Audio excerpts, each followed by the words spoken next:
Hello, this is Eileen DeFriest and I'm back for more. How are you?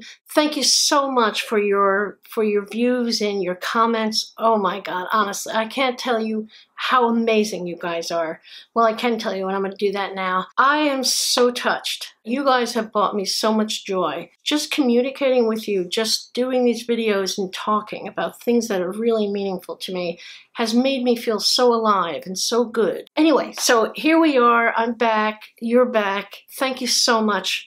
This is so much fun. We've got a thing going on and I'm really enjoying it. Today is on loss. So today's video is on a very sad element of human life, and that's loss. And I'm going to talk to you about the loss that I've suffered.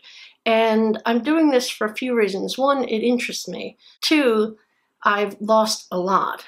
I've lost my whole family. I'm the only one alive from my immediate family, which is a very, very odd thing. So I'll talk about that. But I'm also talking about it today because more than a handful of subscribers have talked to me about their loss. So what we're going to talk about, I'm going to talk about some personal stuff and then maybe talk a bit about the idea of loss or the reality of loss and how it's affected me.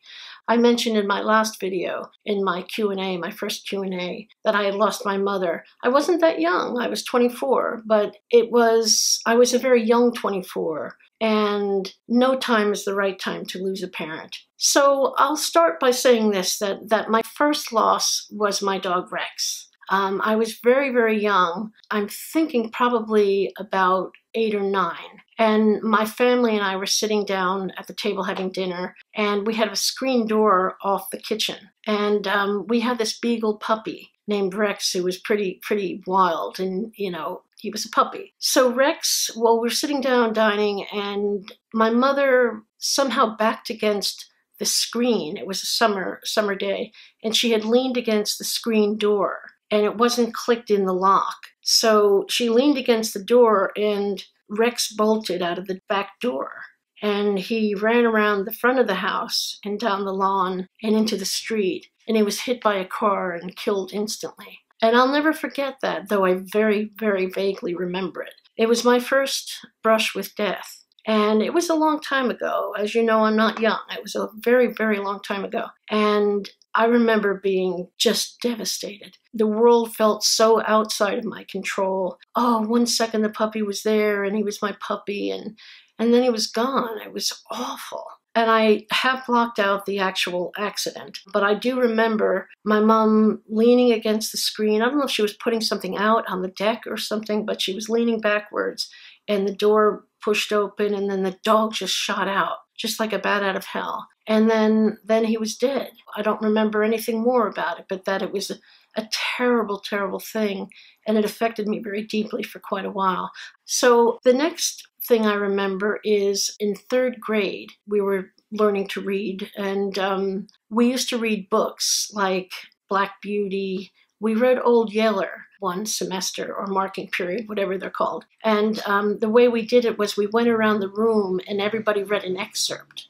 And I find just today even it could make me teary-eyed just to even think about Old Yeller. That book just killed me. It just really, really devastated me. And I remember having just the greatest anxiety attack because I was crying while people were reading about Old Yeller, you know, the sad parts of Old Yeller. And we're going around the room, and it was coming time for me to read, and I was distraught. And I remember I just couldn't, I just couldn't read. So I remember crying about that and going home telling my mother about it, and she was very upset that I was upset. And because my parents loved animals too, and my 2 brothers. If I see that book anywhere, it still makes me feel like I'm in 3rd grade because it just has a grasp on my sadness about Old Yeller. I don't want to give the plot away, but be prepared. It's a sad book. And another thing I remember from that period, it was the Vietnam War. This was the 60s. And a lot of my hometown, a lot of older kids were drafted for the war. And I remember my neighbor next door they had this beautiful old car. It was what's called an MGB. It was an English sports car. It was a beautiful white old MGB. And it was parked between our houses. There was a fence, and it was parked next to the fence. My neighbor, there were 5 kids in my next door neighbor's house, and 2 of them were old enough to be drafted, 2 of the boys, Billy and Bobby.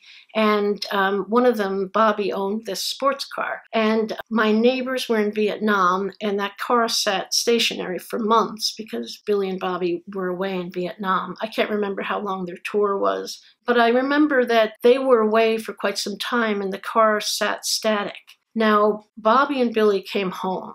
They came home in one piece. But a few people in my hometown didn't come home. And I remember there was this general air of loss around my hometown. I came from a small town in northern New Jersey. When I was growing up, it had at a maximum 13,000 people, something like that. Someone I know's brother didn't come back, and a couple of other people. And there were very moving parades in the town and burials and things like that that were kind of unique to the Vietnam era. The next brush with loss, and this is something that really, really hurt. This was the loss of a friend. I was not yet driving age, and my friend was of driving age. Of our group of friends in my hometown, we were all about 15 or 16, and he was 17, so he had his driving license. And there was a whole bunch of us that used to hang out together. We used to smoke pot and everything, and they used to drink. I didn't drink when I was younger, but my friend did, and several other of my friends did. Nothing, nothing terrible, just pretty much what is done today, although maybe more stuff is done today, but we did, smoke pot a lot. And what we would do is my friend had his driver's license, and he used to take his father's car, which was a big Ford station wagon. And 1960s station wagons were very big things. So you could fit a lot of us young kids in them. And my friend would borrow his father's car, and we'd just drive around for the evening. We'd pitch in pennies and nickels and dimes to buy gas. And one evening we were driving around. We used to drive over in the rich section of town, and my friend would do donuts sometimes on people's lawns and things. And I remember a couple of my friends used to throw out beer bottles out the window. It's, again, not good, but, not too bad. It was about the worst my friends did. And we used to do this thing where we'd play the music really loud, and we'd put our arms out of the side. We'd pretend we were a bird, and we'd wave our arms like this out the window. I can't believe we didn't get pulled over by the police for doing that and get arrested or anything, because we'd smoke pot in the car too.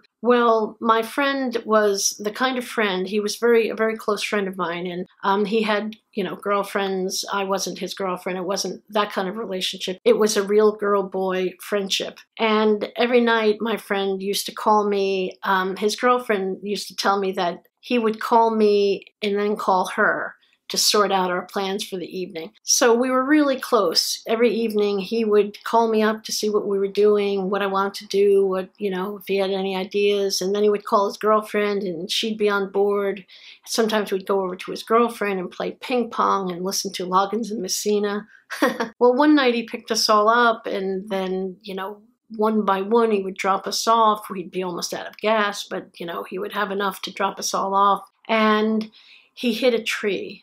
In my hometown, there's a main road, a very nice road that cuts through the town and then bisects a small valley in Bergen County, where I'm from. So my friend dropped everybody home. He was alone, and he drove straight into a telephone pole and was killed instantly. And I never lost anyone close to me but for a dog, and it really devastated me. I remember getting a phone call. It was Sunday morning. I know it was Sunday because I worked at a bakery in a couple towns over, and somebody called the shop to tell me what happened. And I remember I went into the bathroom and got sick. I threw up, and I remember crying and just not believing it. There's an air of unreality about loss that is very hard to get through. It's very disorienting, and it seems to feel as though reality is asking too much of one.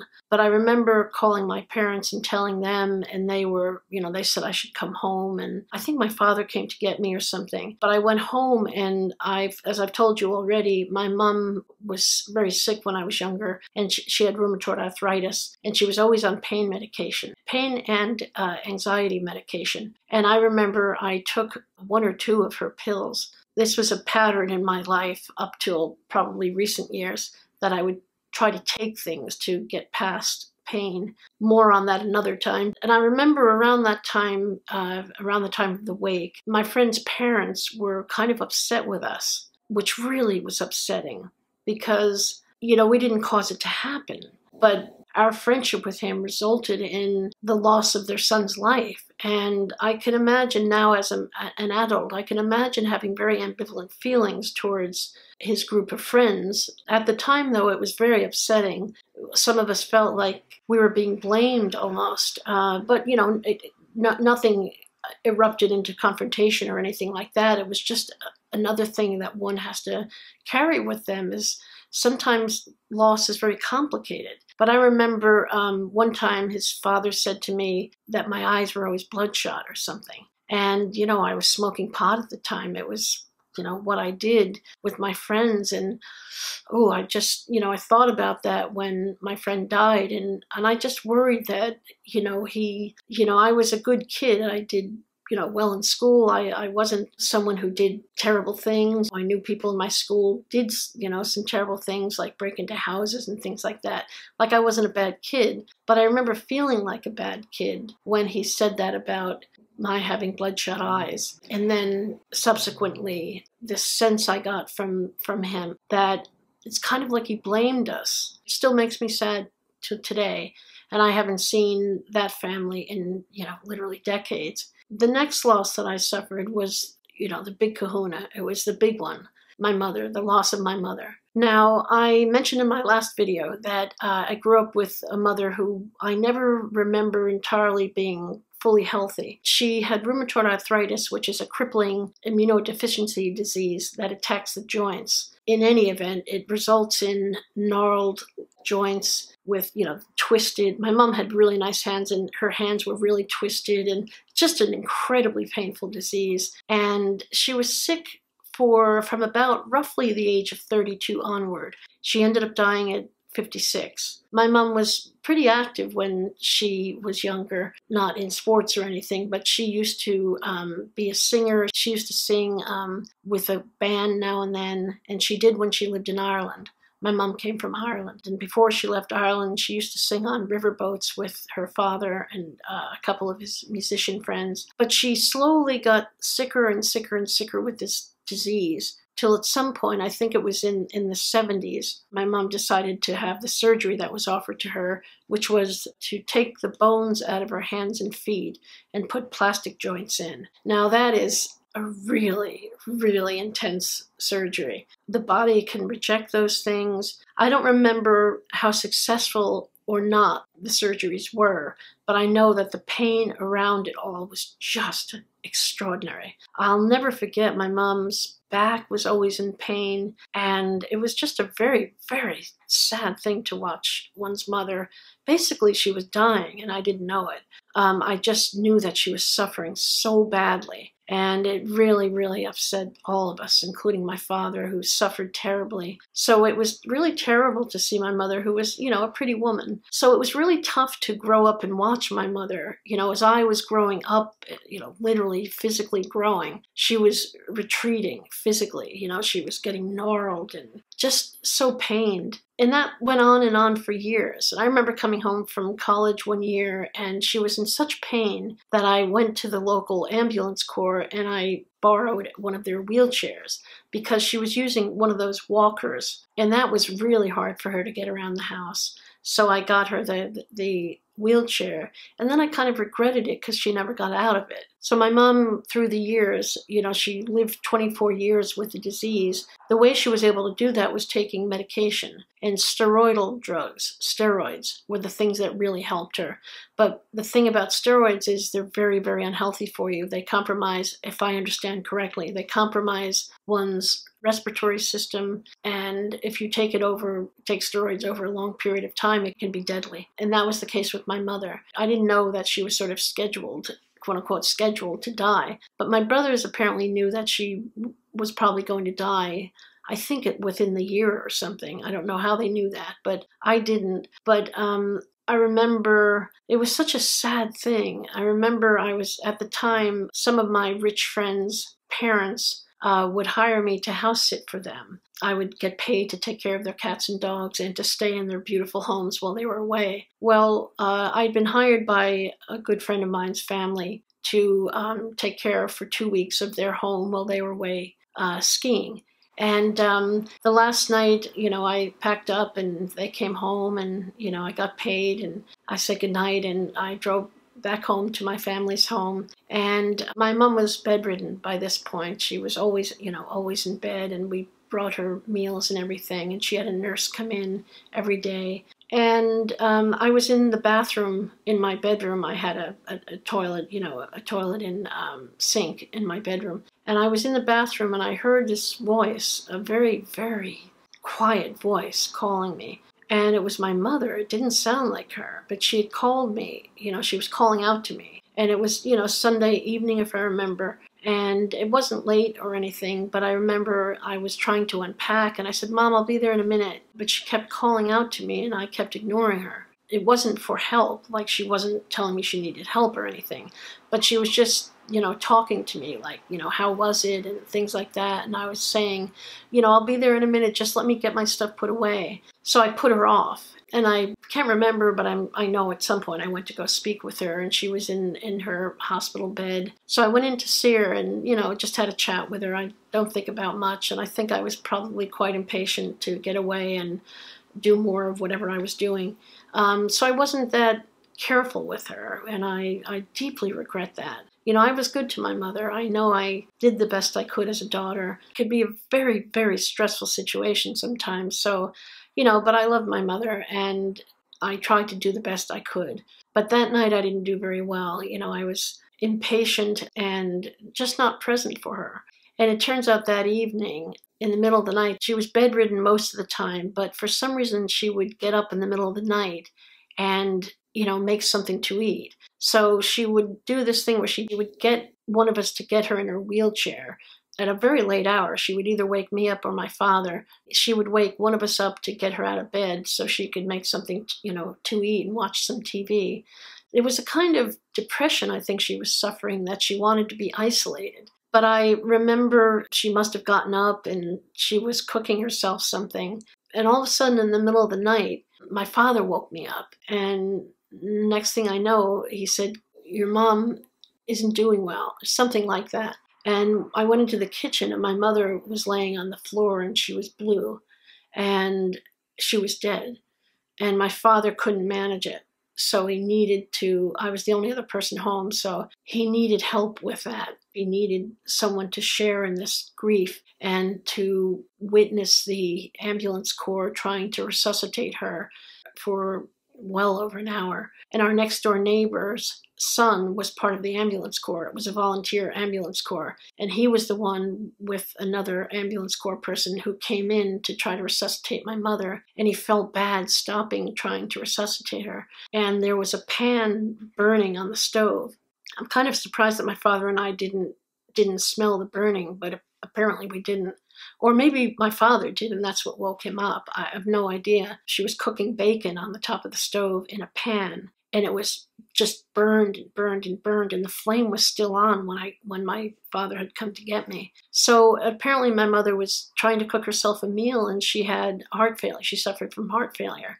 And it was a terrible scene, and it was really, really just the maximum I could take. It is so hard to lose someone. They transform right in front of your eyes. The life goes out of them. And it was really a hard, very difficult loss. So my mother, we had the wake, which was really very, very sad. It was an open casket, which I don't know why people do that, but that was a decision my family must have made. I don't remember being consulted about it, but why would they? I guess it was just kind of routine that that's what you did. You know, I'm not a religious person. In fact, I very actively am atheist. But I remember when my mother died, I remember having a conversation with an entity. And I remember just asking them to please be kind to her, that her life was so difficult, that there was so much pain. Could they please help her find peace? And I had this little book that I put some notes in, and I put it in her hand, you know, in the casket, or I slipped it under her arm so that it would go with her. The way I think about life is it's my hour upon the stage. It's mine to do what I want with. I wish I knew this when I was younger. I didn't.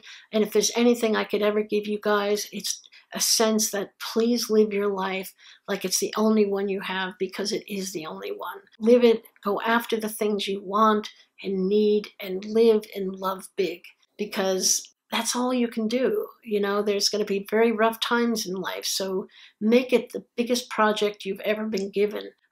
Because it hurts. It hurts to lose people, and we've got to make it worthwhile to stay alive, you know. So next chapter in loss in my life was that of my father. He died 13 years after my mother, so he made it to 74. He was having heart problems. He was having angina pains all the time, so they decided that he needed to have a triple bypass surgery. So my father's bypass surgery was scheduled, and the morning of it at Morristown Memorial Hospital in New Jersey, which is a very good hospital, he went in, he went in very early. Oh, actually, no, he stayed the night before. One of my brothers and I visited him, and then the next morning I was living in New York City at the time. I decided that I would take the bus out to see him before he went into surgery, because you just never know. So I took the bus out, and I happened to run into my oldest brother there, and we were, standing around next to my father, joking with him before they took him into pre-surgery. And we were talking and laughing, and my father had one of those surgery hats on that looks almost like a shower cap. You know, he looked kind of funny, and I remember kind of laughing at him and laughing with him about it. So he was carted away, and I remember standing there, and he was waving at us, and we were waving at him. And, I said goodbye to my brother. And then at some point in the afternoon that day, I got a call from my oldest brother, and he said there's been a problem. And I was like, oh my God, what? And he said, Dad had a stroke on the operating table. And I said, oh my God, what happened? And he said he's not conscious, and he's in the ICU. And they said we should come see him as soon as we can. So I got back on a bus and went out to New Jersey. So I went out there, and I got there, and I remember one of the doctors there said to me, what's your name? Are you Eileen? And I said, yes. And he said, he's been calling for you. And that really devastated me. I didn't know if he was conscious at that point. So I thought to myself, oh my God, he's, waking up. But when I went in there, went into the room. He was in a big room by himself, and there was this thing that looks like a bellows. And I think that's the respirator that people get put on when they can't breathe themselves. And it was a kind of bellows that, you could hear the breathing in and out, because it basically forces you to breathe. So he was, he had all these things hooked up to him and everything. And the doctor said that, that happens sometimes, that the stress of the surgery to relieve the problem sometimes triggers a heart attack, a heart event. What they said is that they couldn't at all tell what was going to happen. It was too early to tell neurologically what was going on. He was, in a coma at that point.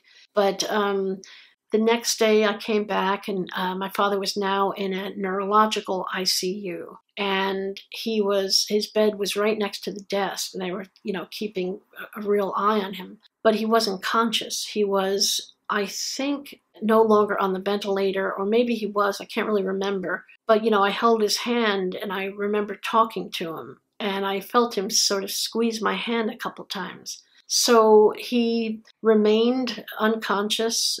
Over a period of 4 weeks, my father died. He was slowly dying from the moment he had his stroke on the operating table. And the way it revealed itself, I sort of saw what was happening, although nobody really, described it in very clear terms. My father was taken out of the neurological ICU and put in his own room. And at that stage, they had given up on him coming out of the coma. And he was just filled with morphine each day so that he didn't feel pain. So he never was conscious again. And the last I saw him was when we were waving, after talking about his funny hat, and wishing him well and kissing him goodbye before my father was taken into the pre-surgical room. So he never woke up, but it was a month-long odyssey. And what happened is, in those 4 weeks, my father was moved to 3 different rooms, and each room seemed a step closer to death. It was such a sad thing to watch happen, because what they were saying by putting my father in increasingly less monitored rooms was that, yes, he's going to die. This is never going to be reversed. We have resources, but they have to be directed to the people who need it in that moment. I remember it was autumn when I would take the bus. I think I went every day to see my father, and it was autumn out. And it was just so sad. I mean, the fall comes before the winter. And, metaphorically, it's kind of a winter of the soul when you lose someone. So it was a very sad time, but I was so grateful, in a sense, that I got to live through that journey with my father. I was so glad to walk him with my brothers and, my brothers' wives, and we got to care for our father through these final days. There wasn't much care we could give, but we could be there for him. And then my oldest brother, had to make a decision, because my father had a living will, and that was if there was any chance that he would be in a vegetative state at some point in his life, he did not want to live. So my brother, it was a very hard decision for him, but he consulted us, and his final decision was to, pull the plug on my father's food supply. And it took him a couple of weeks, if I remember correctly, to finally die. And we still went to the hospital every day, or we did it in teams, kind of. But I remember, and this is going to be graphic, so if this is going to upset you, please pause or turn the sound off for a minute. I remember the final room my father was in. It was the 3rd of 3, and it was just a small room, almost like a cupboard off the hallway, down the hall, quite far from the nursing station. It was just a place for my father to die, just a room for him to die, a kind of shoebox. But, that's the way it was. I remember going to visit him the night of his death, and my father had all these weird growths, pieces of something on his mouth that I hadn't seen before.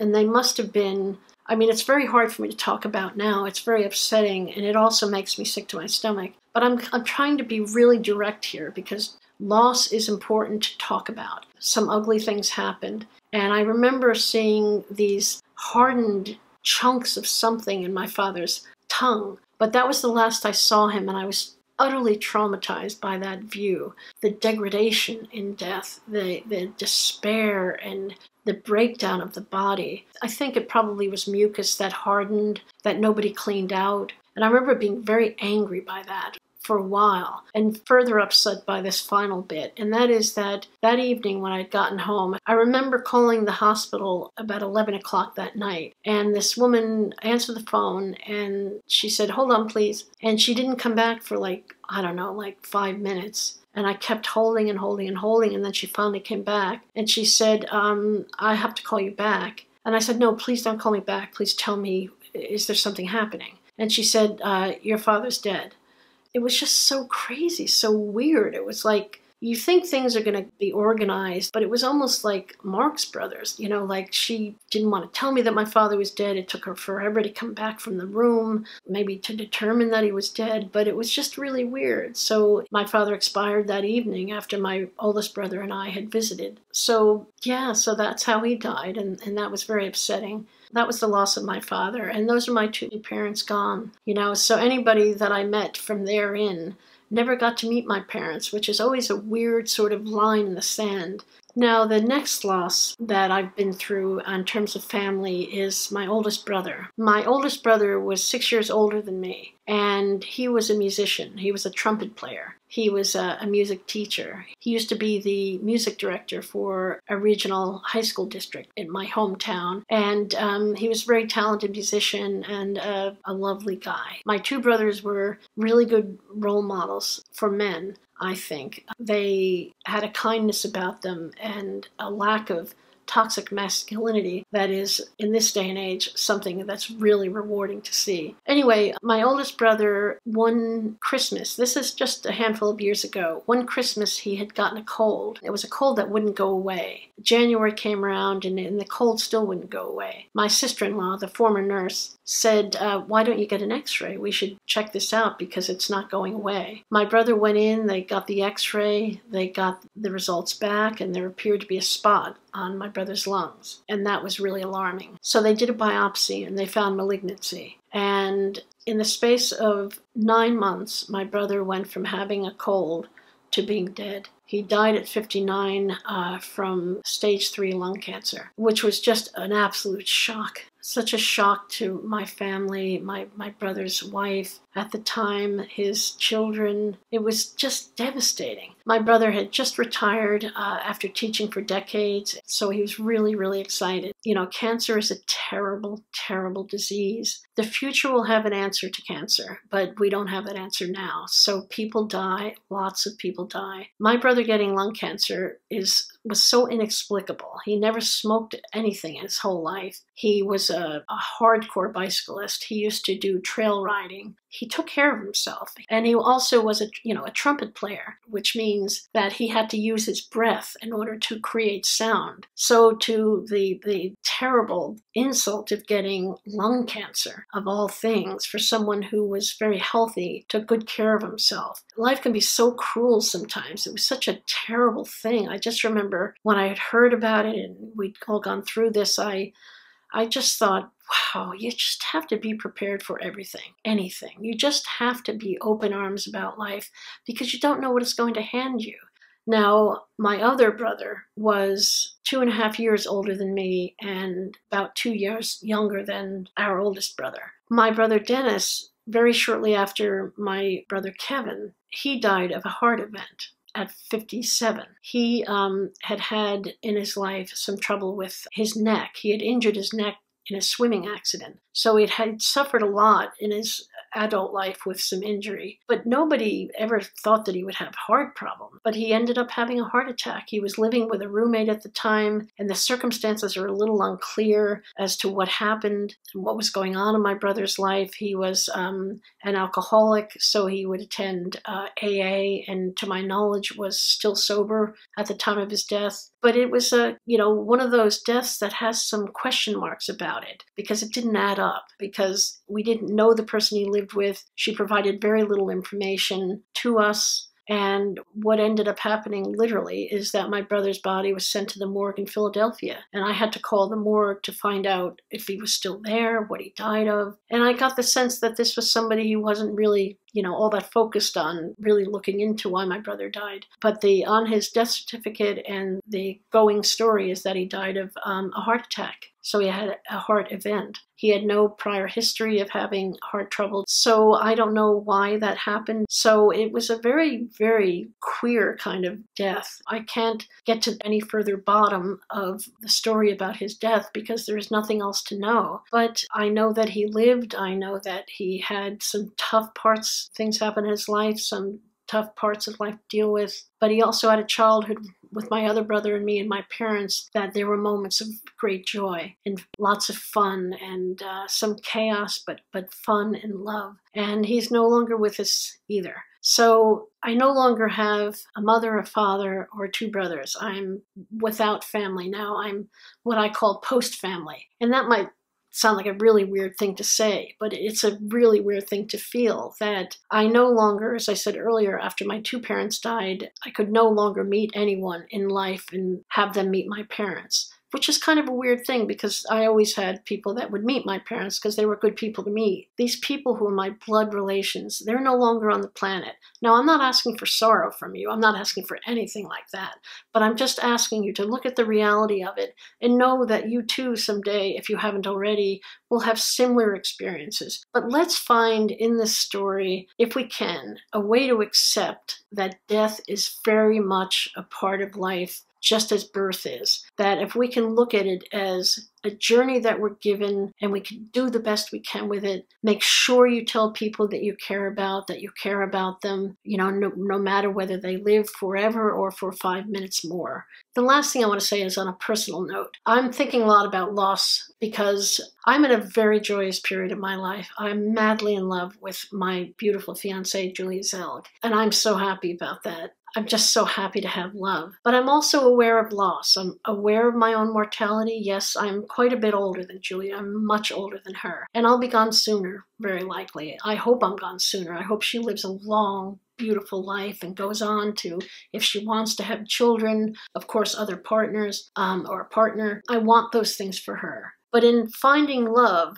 it also makes you feel very human and very, very grateful for the things you can't really hold on to, but you can have them while they're yours to have. And that's the way I look at my love with Julia. We have it for this time, for whatever life gives us. But there's one area where it's been coming up a lot for me while planning our wedding. Julia is got a bunch of family in Brazil, and I met them all, and they're wonderful. It made me feel, meeting them all made me feel very happy, but it also made me miss my own family. It made me feel disenfranchised. They didn't make me feel that. I felt that. And, it's one of those things, when you're older, there's just burdens you must carry. I am disenfranchised.